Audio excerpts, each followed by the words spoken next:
தமிழர் தலைவர் ஆசிரியர் ஐயா அவர்களுக்கும், துணைத் தலைவர் கண்ணீர் ஐயா அவர்களுக்கும், திராவிடர் கழக மகளிரணி மகளிர் பாசறை பொறுப்பாளர்கள் அனைவருக்கும், நம்முடைய சிறப்பு அழைப்பாளராக வருகை தந்துள்ள ஆற்றல் மிக்க திராவிட முன்னேற்றக் கழகத்தினுடைய கொள்கை செயல் வீரர்களில் ஒருவரான அனிச்சம் கனிமொழி அவர்களுக்கும், கூடியிருக்கக்கூடிய கருஞ்சட்டை குடும்பத்தினருக்கும் என்னுடைய அன்பான வணக்கத்தை தெரிவித்துக் கொள்கின்றேன். தோழர்களே, இன்று பிப்ரவரி 21 இந்த நாளுக்கு ஒரு பன்னாட்டு முக்கியத்துவம் உண்டு. அது இன்றைக்கு உலக தாய்மொழி நாள்.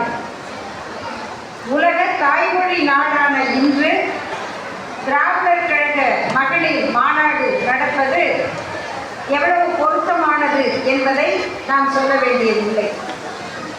அதற்கு இன்னொரு காரணமும் இருக்கிறது. இந்த திருச்சியில் தான் 1945 ஆண்டு 1945 செப்டம்பர் மாதம் 29ஆம் நாள் திராவிடர் கழகத்தினுடைய மாநாடு நடைபெற்றது. 1944 ஆகஸ்டில் தான் நீதி கட்சி சுயமரியாதை இயக்கம் இணைந்து திராவிடர் கழகம் என்று பெயர் பெற்றது.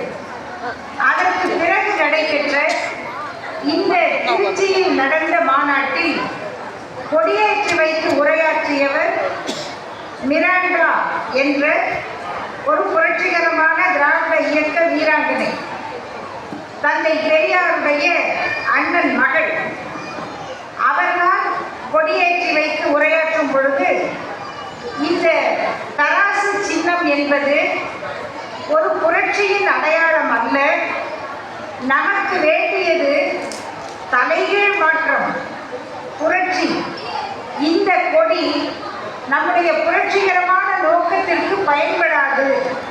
ஆகவே நீங்கள் எல்லோரும் நன்கு சிந்தித்து நம்முடைய கொள்கையை வெளிப்படுத்தக்கூடிய கொடியை உருவாக்க வேண்டும் என்று அந்த மாநாட்டு மேடையிலே முழங்கியவர் மிராண்டா என்ற வீராங்கனை.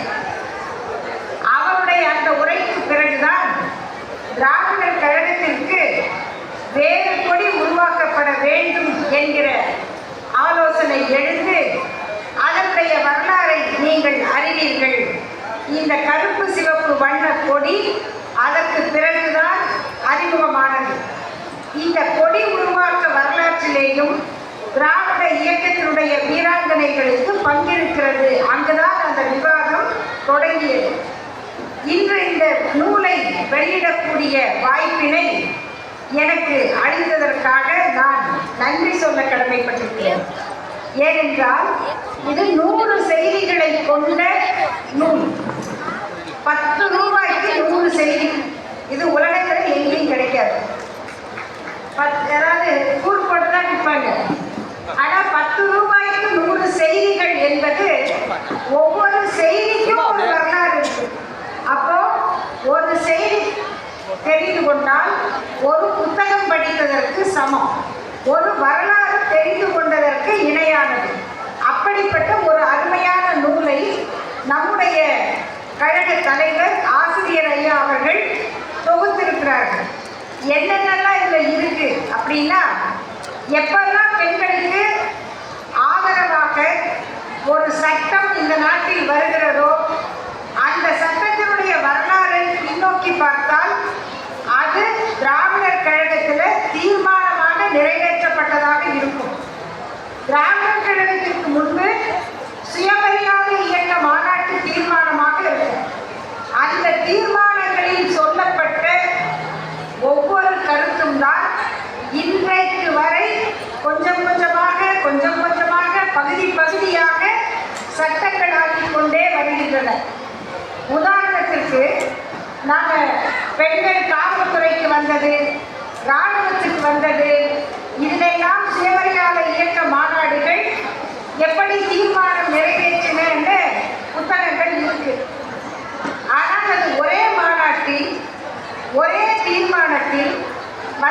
நடக்கவில்லை. 1929ஆம் ஆண்டு தீர்மானத்தில், சுயமரியாதை மாநாட்டு தீர்மானத்தில் பெண்களுக்கு ஆசிரியர் பணியில், குறிப்பாக தொடக்கப்பள்ளி ஆசிரியர் பணியில் பெண்களைத்தான் அதிகமாக நியமிக்க வேண்டும். இதுதான் முதல் மாநாட்டு தீர்மானம். அடுத்து ஈரோடு மாநாட்டுக்கு வரும் பொழுது 1930ஆம் ஆண்டு அந்த மாநாட்டு தீர்மானம் என்ன சொல்லுகிறது என்றால், பெண்களை ஆசிரியராக நியமித்தால் மட்டும் போதாது, மருத்துவர் பணிகளிலும் நியமிக்க வேண்டும். இது இரண்டாவது. மூன்றாவது 1931ஆம் ஆண்டு விருதுநகர் மாநாட்டு தீர்மானத்தில் பெண்களை வெறும் டீச்சராகவும் டாக்டரா நர்ஸா மட்டும் இருந்தால் போதாது, அவர்களை காவல்துறையிலும் இராணுவத்திலும் வேலைக்கு எடுக்க வேண்டும், அவர்களுக்கு அந்த பயிற்சி கொடுக்க வேண்டும். இப்படி இந்த 3 மாநாட்டு தீர்மானங்களை படித்தால் அன்னைக்கு என்ன நடந்திருக்கு அப்படிங்கிறது தெரிய வரும். குறிப்பாக ஆசிரியர் அவர்கள் தொகுத்திருக்கிற செய்திகளில் மிக மிக முதன்மையான ஒன்று 1928ஆம் ஆண்டு தென்னிந்திய சீர்திருத்தக்காரர்கள் மாநாடு நடக்கிறது. அந்த மாநாட்டில் தந்தை பெரியார் பேசுகிறார். ஒரு கணவன் இறந்துவிட்டால், அவனுக்கு சொத்து இருந்தால், அந்த சொத்துக்கள் அத்தனையும் அவன் மனைவியே அடையும்படியாக செய்ய வேண்டும். இது இன்னைக்கு கேட்கும் போது கூட அது எப்படிங்க நியாயம் என்று கேட்பார்கள்.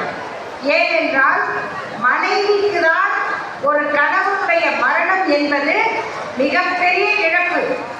அதற்கு மற்றவங்களுக்கு எல்லாம் ஏதோ ஒரு வகையில் பாதிப்பு. அம்மாவுக்கு அப்பாவுக்கு ஒரு பிள்ளை போய்விட்டால், பிள்ளைகளுக்கு தந்தை இல்லை என்றால் தாய் இருக்கிறார், அந்த அம்மா வளர்த்து விடுவார். ஆனால் அந்த கணவனுடைய இழப்பை அந்த பெண்ணுக்கு யாரும் ஈடு செய்வதில்லை, செய்ய முடியாது. அவள் எதையெல்லாம் இழக்க வேண்டும். இதற்கு பிறகு ஒரு மகிழ்ச்சியான வாழ்க்கை கிடையாது. எந்த நல்ல காரியத்திலையும் குடும்பத்தில் முன்ன வந்து நிற்க முடியாது. இயல்பாக தெருவில் நடந்து போக முடியாது. வீட்டை விட்டு வெளியில வரணும்னா மற்றவங்க பார்த்தா என்ன சொல்லுவாங்களோன்னு பயப்படணும். நல்ல சேலை உடுத்தக்கூடாது, முகத்துக்கு பவுடர் போடக்கூடாது, தலை சீவி கொண்டு வெளியே வர முடியாது, பார்ப்பதற்கு கண்ணுக்கு திருத்தமாக இருக்கக்கூடாது, நல்ல சோறு திங்க முடியாது, உப்பு போட்டு சாப்பிடக்கூடாது, பாயில படுக்கக்கூடாது, தலையில வைக்கக்கூடாது. இந்த கூடாத பட்டியல் இருக்கே, அது முடியவே முடியாது. அவள் சிரிக்கவும் முடியாது. இவ்வளவையும் இழக்கிற அந்த பெண்ணுக்கு என்ன கிடையாது என்றால், கணவனுடைய சொத்துல பங்கு கிடையாது. இந்த எல்லா ஊர்ல சொல்லுவாங்க பார்த்தீங்களா, இந்த எல்லா இழவும் உண்டு, சொத்துல பங்கு இல்லை. இதை சட்டம் வருவதற்கு முன்னால் 1928ஆம் ஆண்டு ஒரு கணவன் இறந்தால் அவனுடைய சொத்துக்கள் அவன் மனைவிக்கு மட்டுமே சேர வேண்டும் என்று ஒரு தீர்மானம், ஒரு கருத்தை பேசுவதென்றால் தந்தை பெரியார் எப்படிப்பட்ட புரட்சிகரமான சிந்தனையாளராக இருக்க வேண்டும். அன்னைக்கு பெண்ணுக்கு சொத்துரிமை கொடுத்தால் அவள் ஓடி போயிடுவார், ஒழுங்கிட்டு போயிடும் என்று பேசிய பெரிய மட தலைவர்கள்லாம் இருந்தார்கள், இன்னமும் இருக்கிறார்கள். எங்க எண்ணிக்கையை பெருக்கணும்னா ஒவ்வொரு பெண்ணும் 3 குழந்தை பெற்றுக்கொள்ளுங்கள் என்று அறிவிக்கிறார் RSS தலைவர் மோகன் பகவத். எந்த பெண்? வேறு மதத்து பெண் அல்ல, இந்து மதத்தை சேர்ந்த பெண்கள் ஒவ்வொருவரும் 3 குழந்தைகளை பெற்றுக்கொள்ளுவார்கள், பெற்றுக்கொள்ள வேண்டும். ஒன்னே ஒன்று, ஒரு பெண் அவங்கள பார்த்து சொன்னா 3 குழந்தைங்க 5 குழந்தை கூட பெற்று கொடுக்குறேன், அத்தனை குழந்தையும் RSS ஆஃபீஸில் கொண்டாந்து போட்டுருவோம், நீங்க தான் வளர்க்கணும். அல்லது வீட்டுக்கு குழந்தைய வளர்க்கறதுக்கு ஆள் அனுப்பணும். சமீபத்தில் பார்த்துருப்பீங்க, ஒரு பெண் 2 குழந்தைகளை வளர்க்கறதுலயே மனச்சோர்வுக்கு ஆளாகி மன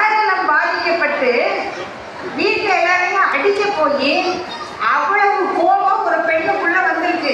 ஏன்? அந்த குழந்தையை பெறுவது மட்டுமல்ல, வளர்ப்பதும் அவளுடைய தனிப்பட்ட கடமை. அதுல வேற யாருக்கும் பங்கில்லை. ஆனால் அந்த குழந்தை வேண்டாம் என்று சொல்லுவதற்கு அவளுக்கு உரிமை இல்லை. இந்த எண்ணம் இன்று வரை இருக்கிற நாட்டில் ஒரு நூற்றாண்டுக்கு முன்னால் தந்தை பெரியார் பேசியதை, சுயமரியாதை இயக்கம் சாதித்ததை இன்றைக்கு நாம் அதன் பலனை அனுபவிக்கிறவர்களாக இருக்கிறோம். சகோதரிகளே, ஒரே ஒரு கருத்தை மட்டும் தெரிவித்து என்னுடைய உரையை முடிக்கிறேன். இதுவரைக்கும் நாம் பெற்றிருக்கிற உரிமைகள் எல்லாம் இந்த ஒரு நூற்றாண்டு போராட்டத்தினுடைய முடிவுகள். இனி வருகிற நூற்றாண்டு இப்படி இருக்காது. நாம் எல்லாம் ஐன்ஸ்டீனை பற்றி படித்துக் கொண்டிருந்தோம். இன்றைக்கு வளருகிற குழந்தைகள் எப்ஸ்டீனை பற்றி படித்துக் கொண்டிருக்கிறார்கள். எப்ஸ்டீன் யாருன்னு இங்கே இருக்க பல பேருக்கு தெரியாது.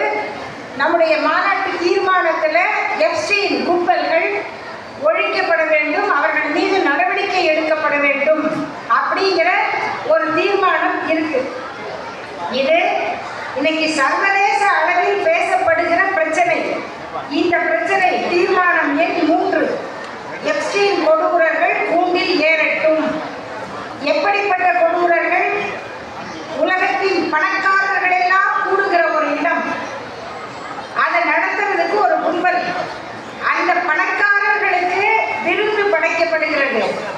விருந்தில் உணவு மட்டுமல்ல, மது மட்டுமல்ல, அவர்களுக்கு வேண்டிய பெண்கள் படைக்கப்படுகிறார்கள். அந்த பெண்களுடைய வயது 13 to 18 வயது.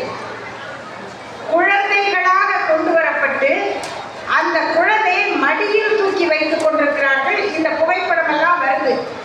அதற்கும் மேலான ஆய்வுகள்லாம் இன்னைக்கு உணவுகிறது. இதெல்லாம் உண்மையா பொய்யா தெரியாது. உலகத்துல என்ன நடக்குதுன்னு தெரிஞ்சுக்கோங்க. ஒரு ஆண்டுக்கு எத்தனை குழந்தைங்க காணாம போகுது? காணாம போற குழந்தைங்க என்ன ஆகுது தெரியாது நமக்கு. திடீர்னு பார்க்கிறோம் தலைவர்கள், நடிகர்கள், பெரும் பணக்காரர்கள் பல பலர் இருக்காங்க. இந்த செய்திகள்லாம் வரும் பொழுது அதோடு வருகிற ஒரு செய்தி, அதன் உண்மை தன்மையை புலனாய்வு துறையினர் தான் தெரிந்து சொல்ல வேண்டும். தெரிஞ்சாலும் சொல்லுவாங்களா இல்லையான்னு தெரியாது. இந்த நடிகர்கள், பணக்காரர்கள், பெரும் தலைவர்கள் இவர்கள் எப்போதுமே இளமையாக இருப்பதற்கு அவர்களுடைய உடலுக்கு இளம் ரத்தம் தேவைப்படுகிறது. அந்த சின்ன குழந்தைகளுடைய உடம்பில் இருந்து அந்த ரத்தம் ஏற்றப்படுகிறது, மாற்றப்படுகிறது. இப்படியெல்லாம் செய்தி வருகிறது.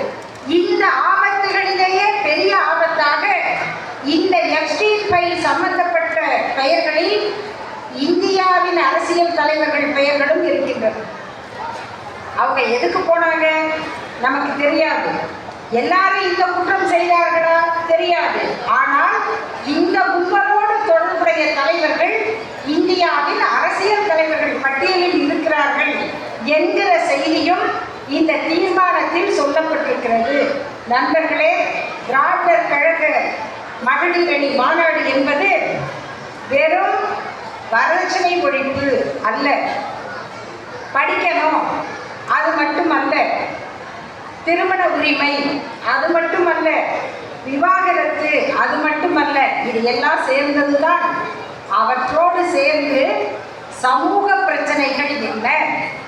ஜாதி ஒழிப்பு, தீண்டாமை ஒழிப்பு மட்டுமல்ல, ஜாதி ஒழிப்பு. ஆணவ கொலைகளை எதிர்ப்பதென்றால் வெறும் ஆணவ கொலை எதிர்ப்பதல்ல, ஜாதி கடந்து திருமணம் செய்கிற ஒரு பெண்ணுடைய உரிமையை நிலைநிறுத்துவது. அப்படி திருமணம் செய்ய ஒரு பெண்ணுக்கு உரிமை இருக்கிறது என்று வெளிப்படையாக அறிவிப்பது. அதை போல 1938ஆம் ஆண்டு தமிழ்நாட்டு பெண்கள் மாநாடு இந்திய எதிர்ப்பு போராட்டத்தை முன்னிறுத்தியது. மொழிப்போரில் முன்னின்றார்கள்.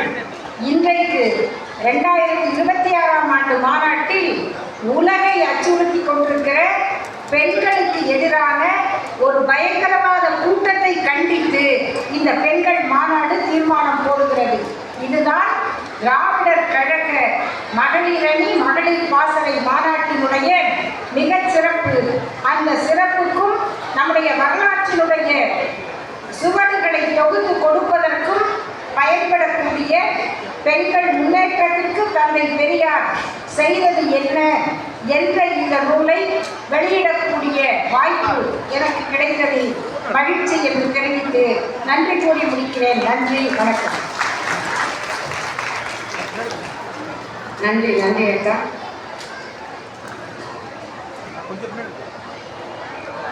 தமிழ்நாடு அரசின் சின்னத்திரை விருது பெற்றுள்ள இனமான நடிகை கனகா அவர்களுக்கு நம்முடைய தமிழர் தலைவர் அவர்கள் சிறப்பு செய்கின்றார்கள்.